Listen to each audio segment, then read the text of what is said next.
Assalamualaikum warahmatullahi wabarakatuh. Innal hamdalillah nahmaduhu wa nasta'inuhu wa nastaghfiruh wa nu'minu bihi wa natawakkalu alayhi wa nashhadu an la ilaha illallah wahdahu la sharika lahu wa nashhadu anna sayyidana wa nabiyyana Muhammadan 'abduhu wa rasuluh sallallahu alaihi wasallam la nabiyya ba'da amma ba'd. Qala Allah ta'ala fil Qur'anil Karim, a'udzu billahi minasy syaithanir rajim. Bismillahirrahmanirrahim. Ya ayyuhalladzina amanu taqullaha wal tanzur nafsum ma qaddamat lighad wattaqullaha innallaha khabirun bima ta'malun. Wa qala ta'ala fi ayatin ukhra, qul hal yastawi alladhina ya'lamuna wal ladhina la ya'lamun innama yatadhakkaru ulul albab. Wa qala ta'ala fi ayatin ukhra, man 'amila salihan min dhakarin aw untha wa huwa mu'min فلنحيينه حياة طيبة ولنجزينهم أجرهم بأحسن ما كانوا يعملون. وقال النبي صلى الله عليه وسلم إذا أعظمت أمة الدنيا نزيت منها هيبة الإسلام وإذا تركت الأمر بالمعروف والنهي عن المنكر حرمت بركة الخير وإذا تسامت أمتي سقطت من عين الله. وقال عليه الصلاة والسلام الكيس من دان نفسه وعمل لما بعد الموت والعابد من أسفى نفسه هواها وتمنى على الله. وقال عليه الصلاة والسلام من ألف المسجد ألفه الله. Kata-kata yang pantas kita ucapkan melainkan syukur kepada Allah dengan rahmat dan taufik hidayahnya Allah Ta'ala dan afiat, sehingga Allah Ta'ala datangkan kita pagi ini ke masjid yang mulia, dan juga Allah Ta'ala dudukkan kita dalam majelis yang mulia. Ini adalah semata-mata karena taufik dan hidayah daripada Allah. Maka sudah sepantasnya dan sewajarnya kita bersyukur kepada Allah. Sampai kapan Bapak dan Ibu? Sampai Allah Ta'ala panggil. Wa'budu rabbaka hatta ya'tiyakal yaqin. Sembahlah Allah Ta'ala, senantiasa kita beribadah kepada Allah. Sampai kapan? Sampai ajal menjemput nyawa. Dan kita bersalawat kepada Nabi Muhammad sallallahu alaihi wasallam yang bulan ini kita peringati hari Maulid, hari kelahirannya Nabi. Mudah-mudahan kita perbanyak salawat kepada Nabi dengan melafazkan Allahumma salli ala sayyidina Muhammad wa ala ali sayyidina Muhammad. Suatu ketika Nabi ditanya, siapa orang yang paling bakhil? Orang paling bakhil bukanlah orang yang tidak mengeluarkan hartanya. Orang yang paling bakhil tatkala nama Nabi disebut dia tidak mau bersalawat kepada Nabi. Padahal Nabi katakan man shalla ala salatan sallallahu alaihi. Barang siapa yang bersalawat kepada Nabi satu kali saja, niscaya Allah Ta'ala akan bersalawat kepadanya 10 kali. Memang agak kali pagi itu, karena pagi itu meletakkan tua pokok. Kalau lebih-lebih awak, pasti awak lalu. Karena majelis, kalau kita buat pengajian ini, Pak, 2 penyakitnya. Ya Bu, 2 penyakit. Kalau tak takaluk, botak. Nah itu tuh. Kalau tak lalu, ada botak selalu. Jadi pulang kalau tak berkit, tak apa-apa. Nah, maka ada bagi Ustaz. Nabi katakan, barang siapa yang bersalawat kepada satu kali, niscaya Allah akan bersalawat kepadanya 10 kali. Salawat Allah Ta'ala kepada hambanya, pertama Allah berikan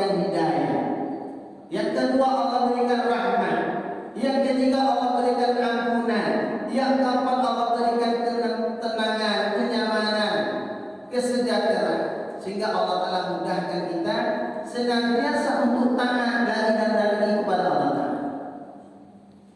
Itu baru di dunia, Pak. Bu, apatah lagi nanti di akhirat Allah Ta'ala. Maka jangan bosan-bosan berselawat kepada Nabi. Tak apa yang panjang pendek itu. Sallallahu ala Muhammad. Dah selesai. Kalau panjang banget panjang apa? Nah, yang pendek. Sallallahu ala Muhammad. Sallallahu ala Muhammad. Salawat Jibril. Acara aja lah panggillah salat Jibril. Karena pagi ini bab kita bukan bab salawatnya.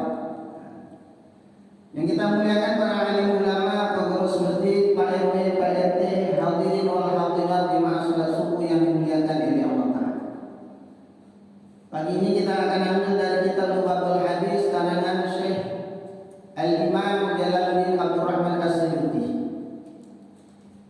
Maka pagi ini akan kita bahas qala musannifur rahimallah wa nafa'ana wa iyyakum bi ulumi fid dharain amin.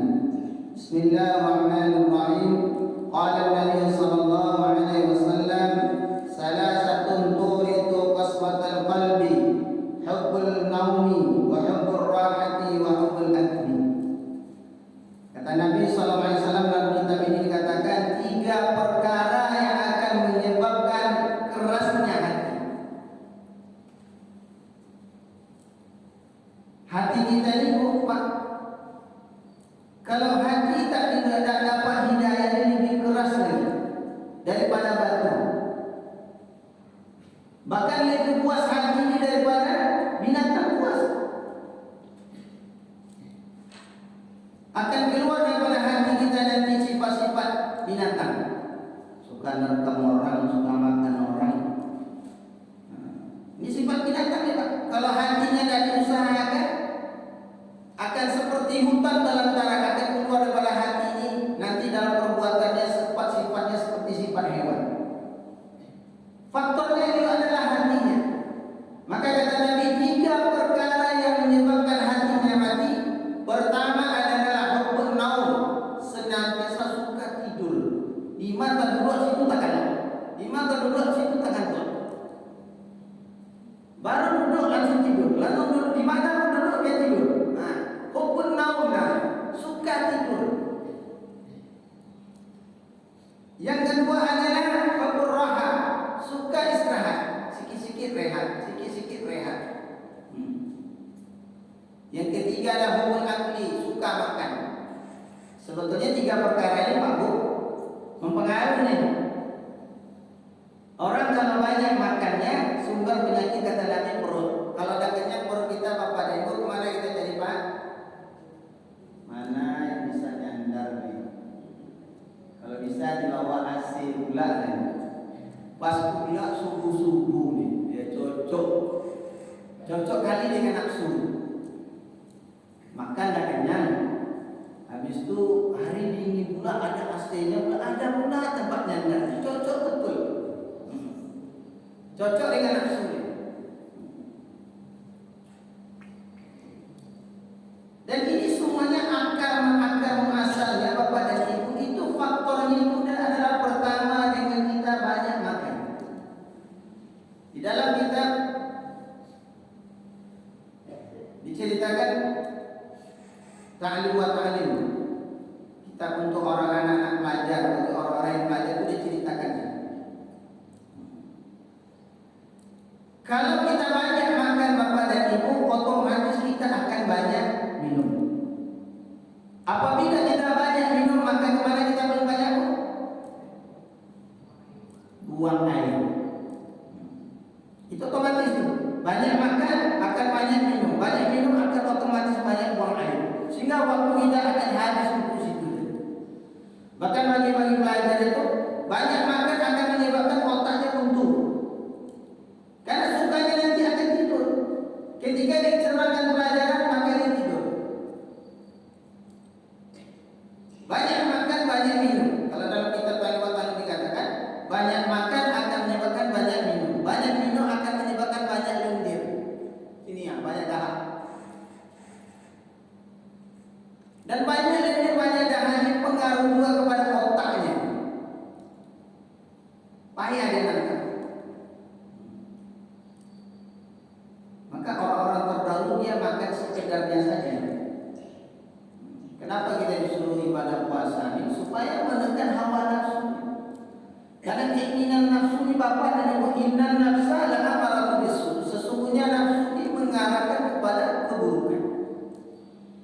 Kalau orang yang sering banyak makan, sikit-sikit makan, maka dia akan mudah tidur, akan malas beribadah.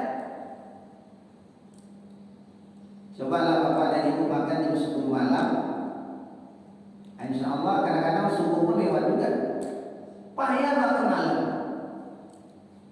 Padahal Nabi katakan man sahiral layal man talabal ula sahiral layal. Barang siapa yang ingin kemuliaan daripada Allah, dalam kitab Al-Watan beliau kita ambil sedikit. Barang siapa yang ingin kemuliaan daripada Allah, man talabal ula. Barang siapa yang ingin Allah berikan kemuliaan kepada sahiral layal, hendaklah berjaga malam. Sekarang banyak mana tidur kita daripada bangunnya Pak? PRW kan? Berapa kakak Pak? Mas, 800 kakak, 800 kepala keluarga, 800 tak mungkin tak punya anak kan? Saya aja dah mau 5 ya Pak. Mau 5. Istri saya pun dah marah-marah juga kan. Doa-doa juga lah punya anak, akhirnya dapat juga. Ya gimana lah Pak. 800 kakak, 800 keluarga, itu baru kepala keluarganya aja baru. Ya Pak. Kalau dia tambah dengan ibunya sudah 1.600. Tambah anak satu aja lah kita ikut pemerintah kan. 2 anak cukup. Satu aja ke masjid. Dah berapa Pak? 1.600 tambah 800. Dah berapa Bu? 2.400. Kita bagi 3 aja lah Bu. 800 orang masuk masjid. Gimana Pak? Mana Pak ini? Tak panjang-panjang Pak RW bertoroyong lagi. Tak pening-pening ke ada Pak. Dari umum masjid, semua orang datang ke masjid. Semua kepala keluarga dia datang ke masjid. Kalau 800 orang masuk masjid ini Bapak dan Ibu, Masya Allah. 800 orang pula berdoa. Satu orang berdoa, 40 mengaminkan, insya Allah doanya akan diijabah ya Allah. Kalau mengaminkan 800 orang, kenapa? Diijabah tak? Tak mungkin tak. Setiap orang yang datang beda ke masjid. Ada yang dalam kesusahan, ada yang susah, ada yang betul-betul dia mengaminkan doa. Kita tak tahu doa siapa. Mungkin doa imamnya dari ijabah, mungkin doa makmumnya Allah akan ijabah sehingga doa ini ijabah doa di semua. Hari ini maksud kita hidup di atas dunia ini bukanlah untuk menurunkan hawa nafsu kita.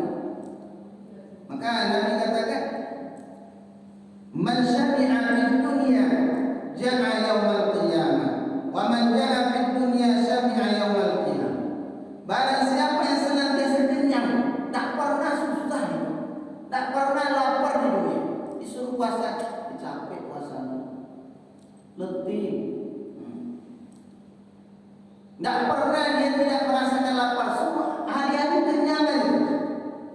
Niscaya nanti kata Nabi di hari kiamat dalam keadaan dia lapar.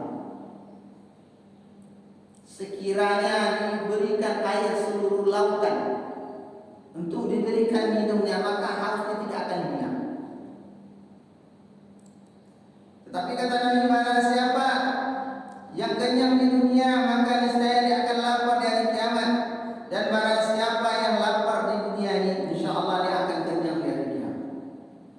Karena dunia ini bukan tempat yang mengumbar nafsu kita. Maka syariat datang kepada kita untuk mengajarkan kepada kita. Dunia ini bukan untuk memuaskan hawa nafsu kita. Nanti di akhirat Pak, orang yang terakhir masuk surga Ketika sudah dimandikan dengan sungai kehidupan, maka wajahnya putih bersih, lebih putih daripada susu. Umurnya berapa Pak? 33 tahun. Jadi yang tua-tua bisa ada masuk surga. Pak? Tua-tua tak ada masuk surga. Tak ada. Tua-tua di dunia aja. Nanti semuanya kalau ibu-ibu umurnya 72 tahun. Apa-apa umurnya 33 tahun. Tampannya seperti tampan Nabi Yusuf alaihissalam. Kekarnya seperti kekar Nabi Musa alaihissalam. Suaranya seperti suara Nabi Daud. Walaupun di dunia kayak kapal pacaran. Kalau menyanyi 4 santiang ini mau di WC pandai dia apa-apa. Sudah nyanyi mana? Tak andai lagi. Tapi nanti di surga Allah rubah pakaian sehat, sakit, tua, muda adalah di dunia. Maka Allah Ta'ala perintahkan kita untuk menekan hawa nafsu. Maka kata Nabi, al-kaisu mandana nafsahu wa amilin ma ba'dal maut. Orang yang cerdik, orang yang pintar, orang yang pandai daripada dia, orang yang mengendalikan hawa nafsunya dan beramal sebelum datang kematian. Suruh tekan nafsu. Kalau makan dengan cara Nabi sallallahu alaihi wasallam. Makan dengan cara Nabi ini enak, Pak. Sekarang maaf juga Bapak dan Ibu, orang Islam ini kadang-kadang banyak juga penyakitnya, Pak. Maju pula orang Islam. Pergi kita ke apa? Ke rumah sakit, banyak juga kita orang Islam. Kata Nabi, jangan makan yang panas-panas. Kita kalau ada panas enak. Kata orang Minang, kalau ada angin nasi itu tak boleh nak makan ya Pak. Dingin nasi, dingin. Tak makan ya. Pada kata Nabi, dinginkan nasi. Jangan makan yang panas-panas, jangan makan terlalu dingin. Dan anjuran yang bagus itu, ketika pagi hari kalau kita bekerja, kalau kita ini orangnya bekerja keras, butuh tenaga, maka pagi itu lebih banyak makan. Kita banyak makan kenapa? Malam, dah mau tidur. Sebetulnya pagi kita perlu tenaga, mau bekerja. Bahkan untuk belajar dalam kitab Kalimat Allah dikatakan, dianjurkan banyak makan karena dia perlu tenaga untuk belajar, perlu bertenaga untuk bekerja. Ketika pagi hari banyak makan supaya kita ada kekuatan untuk bekerja. Jangan loyo, jangan letoy. Jangan pagi disuruh banyak makan. Ketika tengah hari siangkan sudah setengah hari, kurangi sedikit makannya. Ketika malam hari lebih sedikit. Apa perlu malam hari tak makan kita? Kita ini malam hari paling banyak makan, Pak. Ada sate, ada mie goreng, ada mie Aceh, ada burger, ada semuanya keluar makanan semua. Maka yang wajar hari ini payah hari ini orang Islam untuk datang ke masjid. Dalam berapa ratus kakak, cuma berapa ratus ini Pak. Dan saya tengok ini cuma tetap aja, cuma ori namanya. Isra Mi'raj itu juga orang oleh Nabi itu juga, orang Ramadan itu juga orangnya. Solat lima waktu itu namanya jemaah ori. Kalau baru sampai hafal kita duduk bapak itu biasanya duduk sana. Kalau ibu tuh dia biasa duduk nyandar situ. Sampai hafal kita di mana situ. Kenapa? Karena seringnya.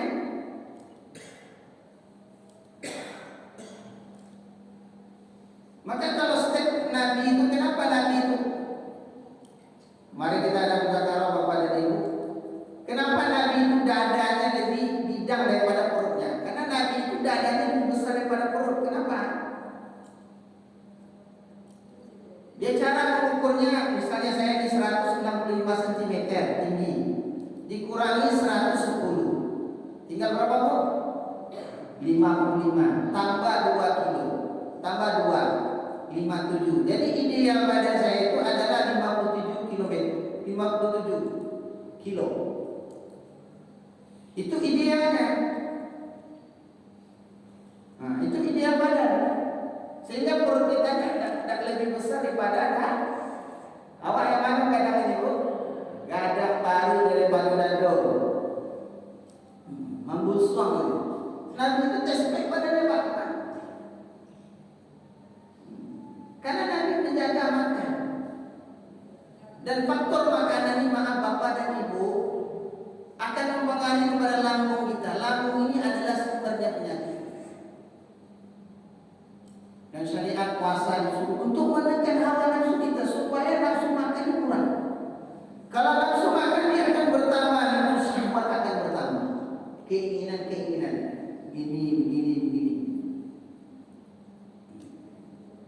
Maka Nabi katakan, man akala faqad syaba' faqad akala haram.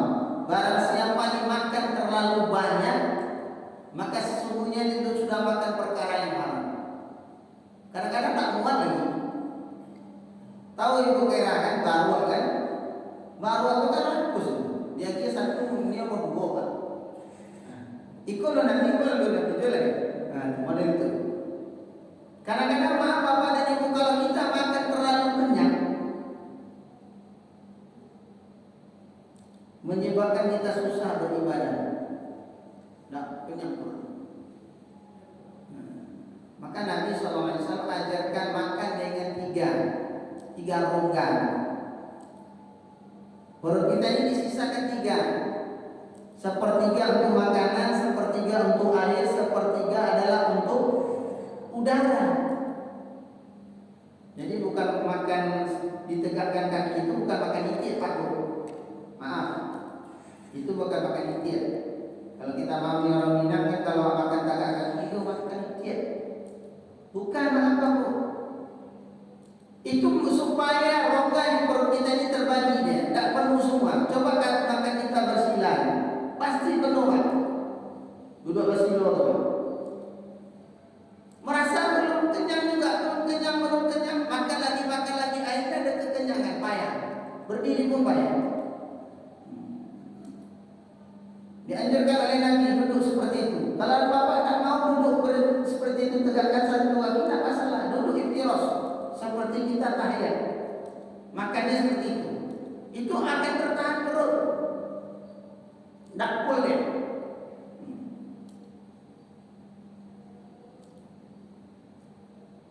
Karena sumber penyakit itu adalah perut.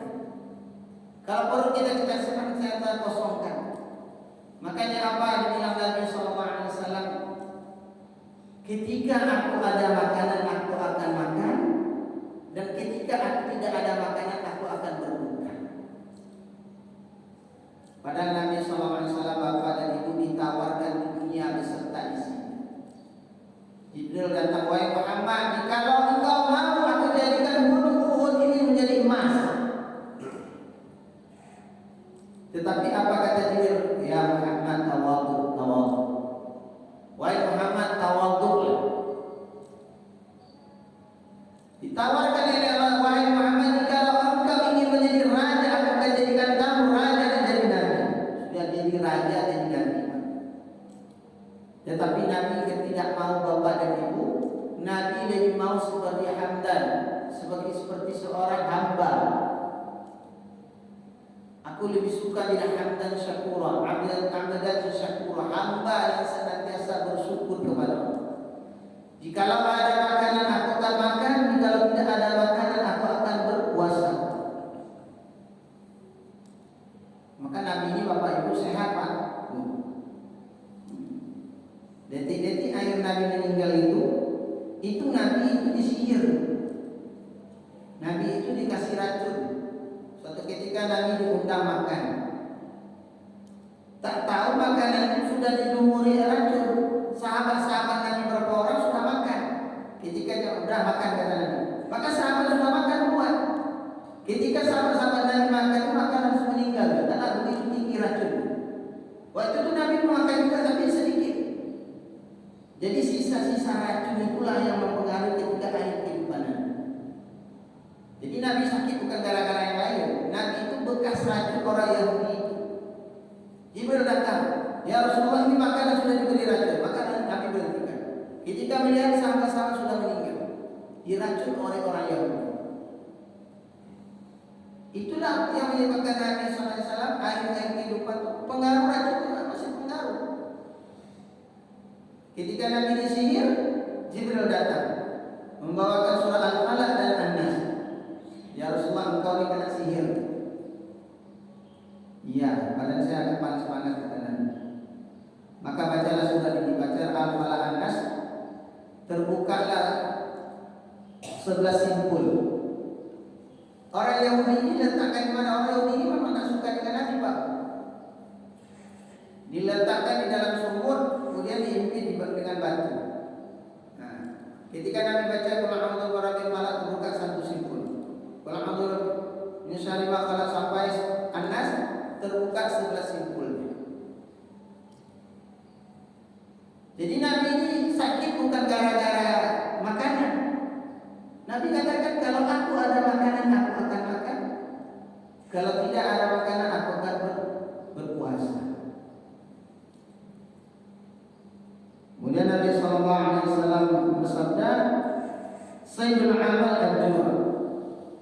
Penghulunya amal itu adalah lapar. Kalau lapar ini Bapak dan Ibu, menyebabkan nanti hati kita akan bersih, otak kita akan bersih. Maka wajar para tabi'in, orang-orang soleh ini lebih banyak mereka untuk menahan lapar. Karena dengan menahan lapar Bapak Ibu akan terhindar dari perkara-perkara. Kenapa kita disuruh puasa? Satu orang pemuda hendak menikah. Maka Nabi kata, kamu nak menikah, saya menikah ya Rasulullah, tapi tak ada bekal. Maka kata Nabi, berpuasa. Karena dengan berpuasa bisa memecahkan nafsu, bisa menahan nafsu.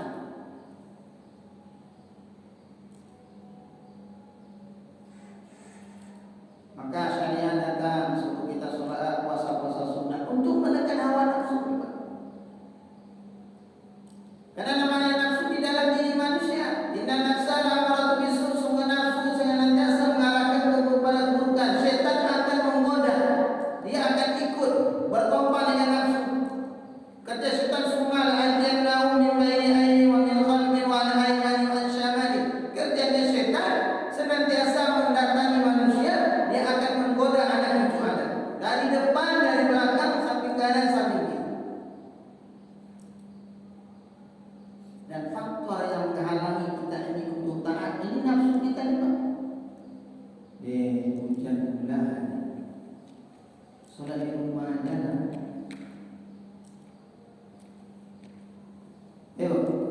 Ini kan tak hujan ini. Kemana tu hujan? Nah, tengok aja nanti. Ketika kita mau ibadah Bapak dan Ibu, itu akan ada dua bisikan.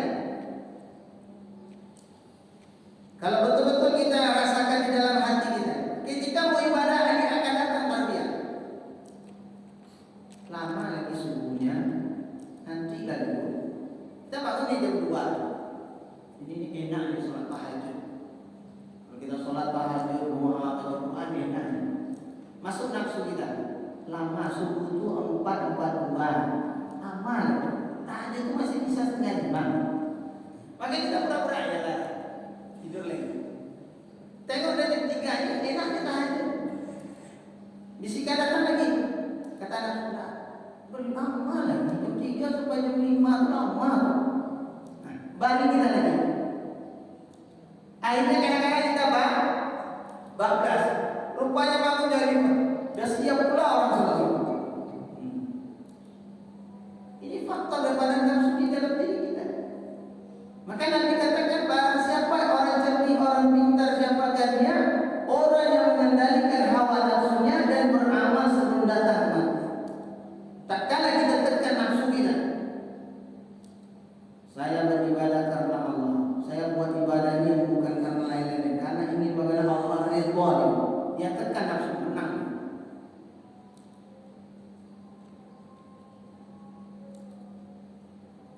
Makanya wajar sahabat Nabi itu Bapak dan Ibu, mereka dalam kehidupan dunia ini dalam keadaan zuhud. Zuhud itu bukan kotor. Zuhud itu tidak ada cinta dunia di dalam hati mereka. Ketika dunia datang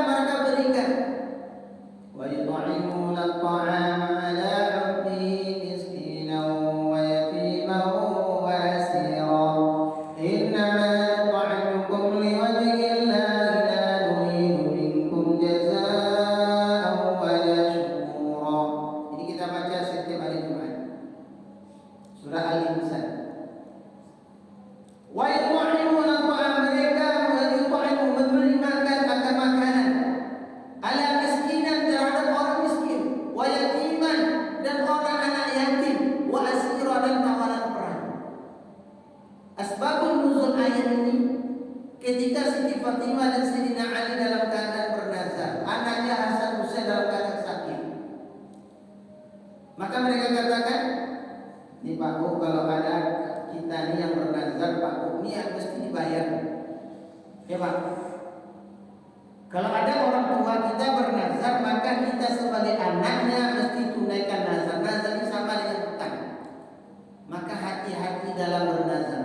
Jangan mudah cepat. Pak, kalau laku rumah saya di pasar 1 miliar, saya bernazar untuk mesti 200 juta. Laku rumahnya, lupa dulu.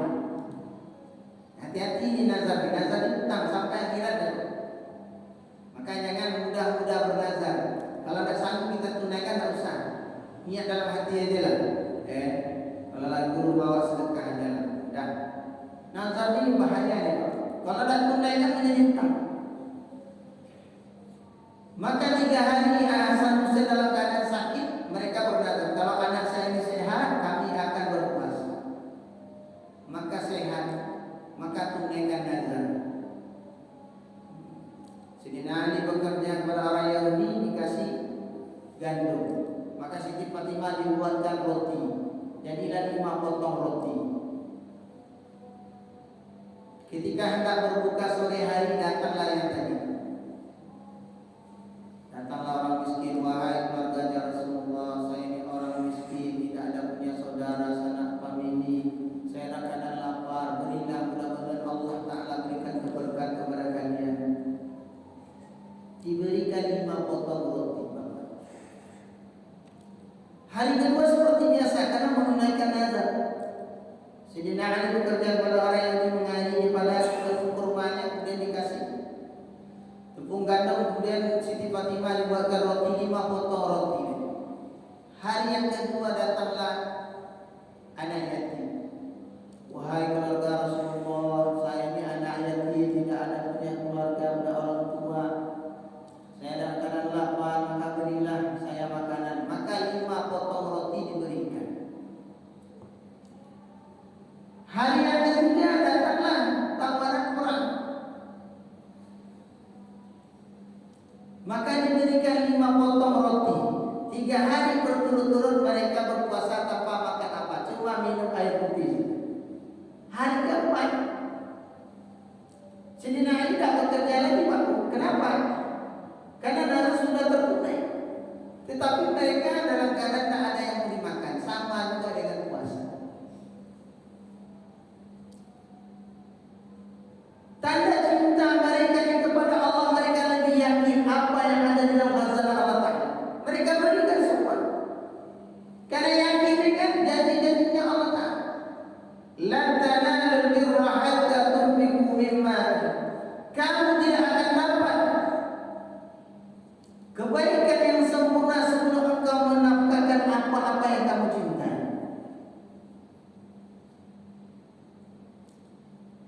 Mereka sedekahkan. Kalau mau nafsu mana lo dia satu lagi aja kecil. Kalau kita Pak, kita lagi lapar juga. Tetapi kecintaan mereka kepada Allah sudah begitu sedemikian rupa. Walladzina amanu asyaddu hubbillah. Orang-orang yang beriman itu begitu sangat cintanya kepada Allah, sehingga apa-apa yang mereka miliki mereka korbankan untuk dapatkan cintanya Allah. Bahkan Allah Ta'ala berkirim salam dengan mereka, menengok dengan amal-amal mereka ini Bapak dan Ibu. Allah Ta'ala bangga-banggakan mereka. Wa yu'thiruna ala anfusihim walau kana bihim khasasah. Mereka mendahulukan orang lain di atas diri mereka, padahal mereka dalam keadaan kesusahan. Allah sebut nama mereka di dalam Al-Quran. Ayat ini berkenaan dengan mereka. Memang disebut nama mereka, tapi asbab amal mereka itu Allah Ta'ala cantumkan di dalam Al-Quran.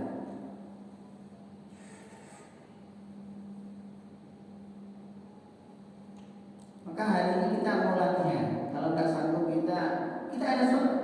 Puasa-puasa sunnah itu latih untuk menekan hawa nafsu kita Bapak.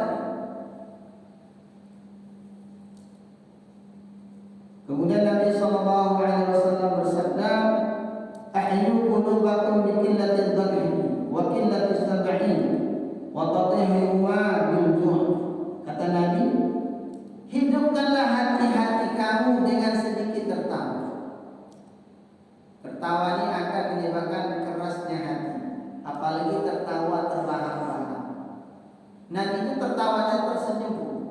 akan keluar gigi geraham. Nabi itu tersenyum, tertawanya tersenyum, tertabasam itu tersenyum, bukan terbahak-bahak. Tertawa terbahak-bahak ini akan mempengaruhi hati kita, bisa menyebabkan kerasnya hati. Kemudian kata Nabi SAW, hidupkanlah hati kalian dengan sedikit tertawa dan sedikit kenyang. Maknanya tidak makan terlalu, makan sekedar untuk menguat tulang-tulang kita untuk mudah beribadah. Dan bersihkanlah hati dan juga daripada hati kita ini dengan bersilatkanlah keduanya dengan lapar. Maka kuncinya adalah lapar.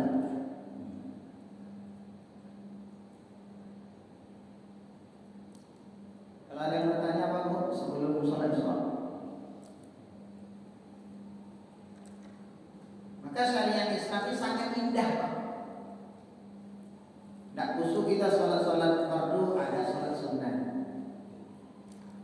Untuk menekan hawa nafsu kita biar tak kenyang terus dikasihlah syariat puasa selama sebulan penuh.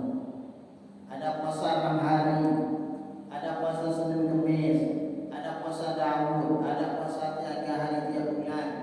Ada nanti puasa bulan Dzulhijjah, bulan Muharram, bulan Sya'ban, Rajab. Itu adalah syariat untuk kebaikan kita manusia. Ada apa Bu? Tanya-tanya Bu.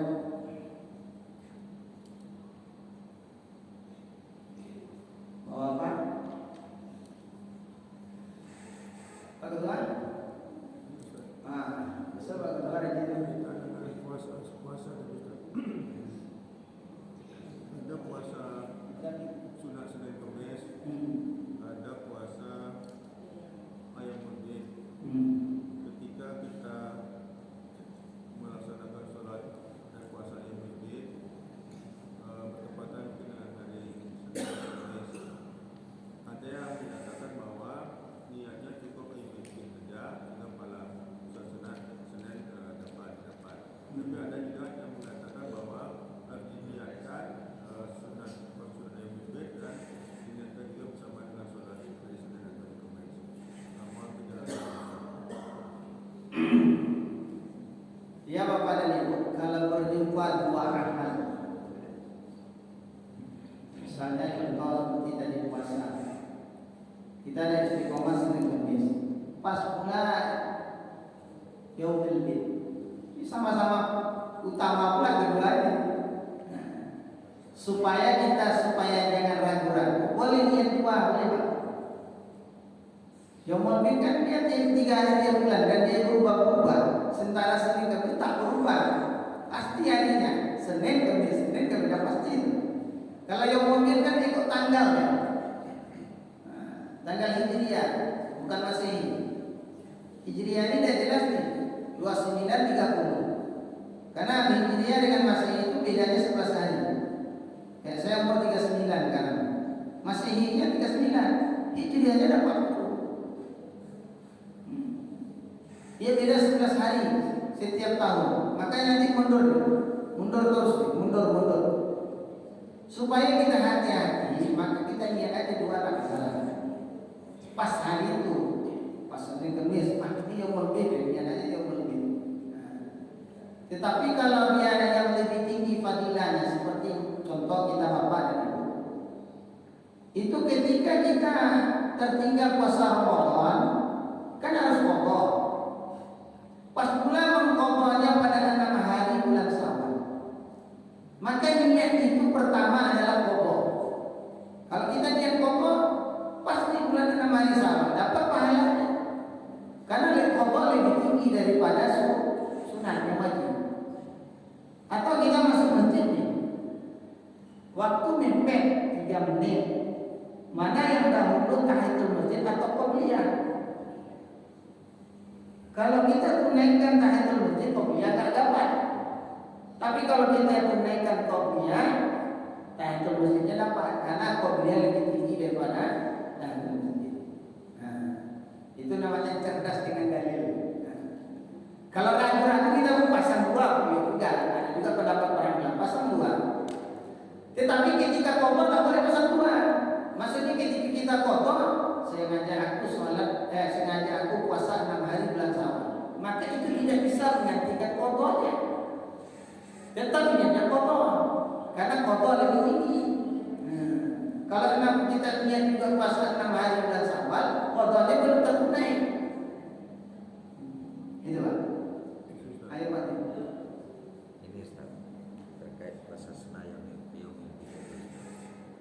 itu kan di tiap-tiap bulan gitu ya. Itu kan Ya 13, 14, 15. 15. Nah ini kalau misalnya tidak 3 hari itu terlaksanakan, apa misalnya nih jatuhnya hari Minggu, Senin, Selasa. Pas hari Minggu itu ada undangan. Ada undangan itu kan juga kewajiban seorang muslim. Tidak puasa kita hari Minggunya, tapi Senin Selasanya kita berniat tadi untuk Yaumil Bid. Itu gimana pula itu Ustaz? Ya 2 hari itu dapat pahala Pak. Dua hari aja. Ini kan puasa sunnah. Iya puasa sunnah. Ya kadang-kadang maaf juga Bapak, kalau kita di masyarakat ini 5 perkara ini adalah hak orang Islam. Pertama, jawab salam. Yang kedua, apabila ada sakit kita jenguk. Yang ketiga, apabila kita diundang mesti datang. Walaupun hari itu kita puasa. Kalau dia puasanya puasa sunat, kadang-kadang kalau kita makan tuan rumah nggak bersedih hatinya. Tidak apa-apa kita batalkan puasa sunat untuk menyenangkan hati tuan rumah. Hari ini kadang-kadang apa? Kalau kita diundang kita jarang datang. Padahal ini hak orang Islam terhadap Islam yang 5 perkara. Salah satu memenuhi undangan. Hatta kalau kita diundang tetangga kita nih Pak, non Muslim, tetap kita datang. Masalah makan kan nomor 2. Yang penting kita tunaikan. Kalau kita pun tak datang, kita kabari Pak, maaf Pak, saya hari itu nggak bisa datang. Saya pulang kampung atau ada acara yang lain tidak bisa ditinggalkan. Kita beritahu Pak, karena dia sudah mengundang. Termasuk hak orang Islam kita tunaikan. Termasuk tadi puasa lagi. Kalau daripada kecewa pula orang kita batal. Kalau puasa sunat itu untuk menyenangkan hati orang Islam. Ini kan puasa sunat bukan puasa wajib. Yang 2 hari itulah dapat puasanya. Nah itulah dapat. Ada lagi Bu?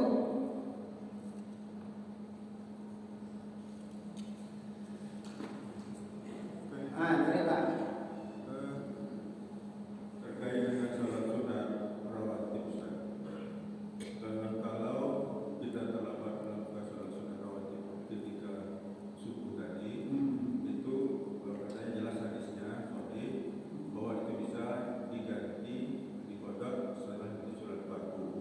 Apakah setelah sholat fardu tadi lalu langsung kita melakukan sholat kodok tadi bukan sholat subuh, atau mungkin setelah mungkin tausiah seperti ini nanti kemudian baru nanti surah.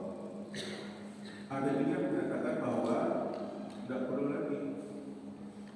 Ada juga yang mengatakan bahwa untuk sholat-sholat seperti yang lain selain subuh, di luar asar yang kita dan tidak sengaja melakukan sholat sunat rawatib sebelumnya, itu juga bisa dilakukan nanti setelah sholat fardu, setelah sholat sunat rawatibnya, kemudian dilanjutkan dengan sholat rawatib yang tadi ketinggalan sebelumnya. Ini mohon penjelasan Ustaz. Ada yang mengatakan boleh, ada yang mengatakan tidak. Makasih Ustaz. Dia ini Bapak dan Ibu. Kalau kita istiqomah, kalau yang namanya istiqomah kan terus menerus. Makanya kalau kami buat status itu istiqomah itu berat. Ya yang namanya istirahat. Istiqomah amali berat, menjaga qobliyah, ba'diyah ini kan berat. Apalagi qobliyah yang sangat dianjurkan itu adalah sebelum subuh, karena fadilahnya lebih tinggi. Kalaupun kita hari ini Bapak dan Ibu dan istiqomah sholat qobliyah, kita waktu itu terlambat, uzur, dan bukan uzur main-main ini, memang uzur tertidur, ya. Tidak sempat lagi ula, takbiratul ula. Jadi boleh kita tunaikan setelah sholat. Cuma nanti kalau yang contohnya kayak sholat subuh ini, kita tinggal qobliyah. Agak hati-hati kalau kita buat di masjid. Kalau di masjid kita tidak paham fikih orang semua, nah masalah kita buat di sini. Kalau tidak ada kok. Habis subuh ada sholat sunat. Pertama bapak tuh paham ya. Cuma orang yang menengoknya nggak paham. Boleh kita qadha namanya setelah sholat subuh, tapi hati-hati, jangan menimbulkan fitnah. Nanti orang habis sholat sunat, orang nggak pagi saja, kadang-kadang dia tidak tahu. Mungkin habis sholat subuh di sholat qadha pula. Qadha sholat yang tertinggal dulu. Mungkin dia sholat qobliyah tadi yang tertinggal. Cuma kadang-kadang masyarakat kita nggak tahu. Habis subuh dan habis asar ini boleh sholat qadha. Kalau kita sholat subuh tadi qobliyah tinggal, boleh ditunaikan qadha habis sholat subuh. Tapi hati-hati. Dan juga boleh kita qadha ketika mau tidur. Misalnya tertinggal sholat sunat tadi. Kalau kita mau qadha sebelum tidur, boleh juga. Cuma kalau permasalahan sholat subuh tadi, qobliyah subuh ini kalau kita buat di masjid, hati-hati. Takutnya kena fitnah pula, orang tak ngerti. Ya sholat pak kedua pula kan. Dan lain itu aliran pak kedua kan. Apa bu alirannya? Habis subuh sholat sunat. Panjang juga. Sejak ngaji sama Ustaz Dayat itu, nah saya pula kena ini kan. Padahal kadang-kadang kan kepahamannya beda. Maksud kita ini boleh kita buat qobliyah setelah subuh kalau memang betul kita sudah istiqomah. Kalau kita tak istiqomah tak boleh. Istiqomah hari-hari di qobliyah banyak waktu itu tertidur. Boleh dia ganti setelah sholat subuh. Tapi kalau kita buat di masjid, maka hati-hati. Jangan seperti itu. Dan kalau kita memang ada lapang waktu, bagus kita buat. Sebelum tidur, hari ini apa amal saya yang tertinggal? Ada muhasabah. Sholat qobliyah zuhur tinggal, qobliyah asar tinggal. Oh saya qadha nanti sebelum tidur. Ada muhasabah. Jadi setiap hari ini ada peningkatan amal. Biasanya kita sholat sunat istiqomah. Biasanya baca Al-Quran istiqomah. Ini sebelum tidur banyak amal yang tertinggal hari, mungkin sibuk. Boleh kita ganti. Sholat sunat ini boleh diganti nanti sebelum tidur. Kan panjang atau setelah tahajud. Kan banyak waktunya. Nggak salah. Ada lagi Pak?